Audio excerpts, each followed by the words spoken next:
Welcome everyone. So in today's video, we are going to discuss a very interesting and tricky algebraic equation. So the statement of the question is like to solve for real x such that square root of x plus 3 minus 4 times square root of x minus 1 plus square root of x plus 8 minus 6 times square root of x minus 1 is equal to 1. So very first, in order to further proceed, we will have to check the domain of the function that is involved in this equation. That means if the left hand side of this equation is defined, that means x minus 1 will always be greater than or equal to 0. That means x will be greater than or equal to 1. So it gives the domain of the function that is involved in this equation. So if we proceed further, very first we will take the first term of this equation, that is square root of x plus 3 minus 4 times square root of x minus 1.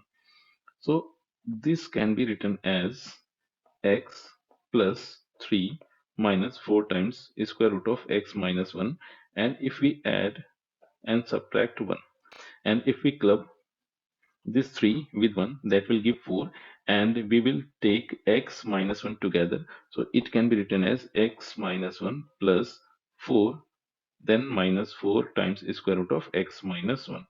Further, it can be written as square root of, and x minus 1 can be written as square root of x minus 1 whole to the power 2, and 4 can be written as 2 square, and this 4 can be split into 2 multiplied 2, then we will have square root of x minus 1. And if we consider square root of x minus 1 like a, so and 2 as b, so it is nothing but an identity, in fact an algebraic identity, that is a square plus b square minus twice of b multiplied a. So it can be written as, this is nothing but, in fact this is nothing but a minus b whole to the power 2. So here within the square root we will have square root of x minus 1 minus 2 whole to the power 2. So further we will be using a property, that is if we have anything perfect square inside square root, like square root of x square, so it can be always written as modulus of x. That means this can be written as mod of square root of x minus 1 minus 2. So this is the simplified version of first term of the given equation. So further we will be simplifying the second term of this equation.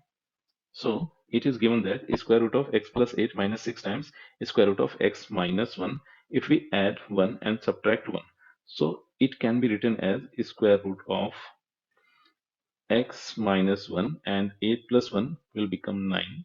Then we will have minus 6 times square root of x minus 1. Further, it can be written as square root of x minus 1 whole to the power 2, and 9 can be written as 3 square, minus 6 can be split as 2 multiplied 3, and this term can be written as 2 multiplication square root of x minus 1 multiplication 3. Further, it is nothing but a square plus b square minus twice of ab. So it can be written as a minus b whole to the power 2. That means this term can be written as square root of x minus 1 minus 3 whole to the power 2.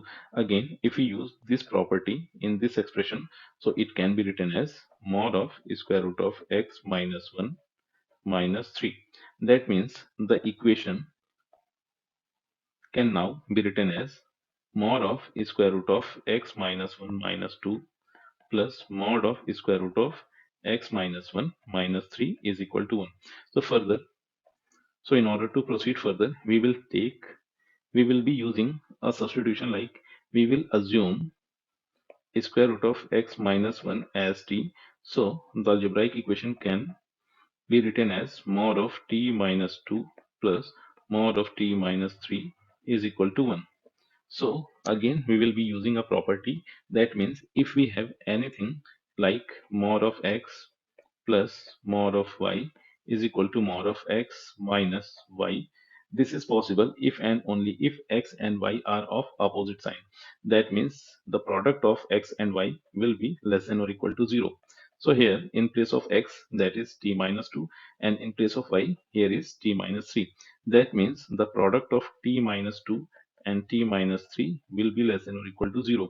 That means the value of t will belongs to the closed interval 2 to 3. That means t varying from 2 to 3. So here we have to find the values of x. That means we will put the value of t, in fact that is square root of x minus 1, in this inequality. That means the square root of x minus 1 varying from 2 to 3. Further, in order to find the values of x, we will have to square this inequality. So after squaring, 2 becomes 4, and further we will have x minus 1, then 3 becomes 9. And on adding 1 on this inequality, 4 becomes 5 and it will be x, and 9 becomes 10. So here is the possible values of x, those satisfies the given algebraic equation, and these values must be greater than or equal to 1. In fact, the set of values we have obtained here always satisfied the given equation, and this is the solution of this one particular algebraic equation. Hope you like the solution. So please don't forget to like, share and subscribe to the channel. Thanks a lot.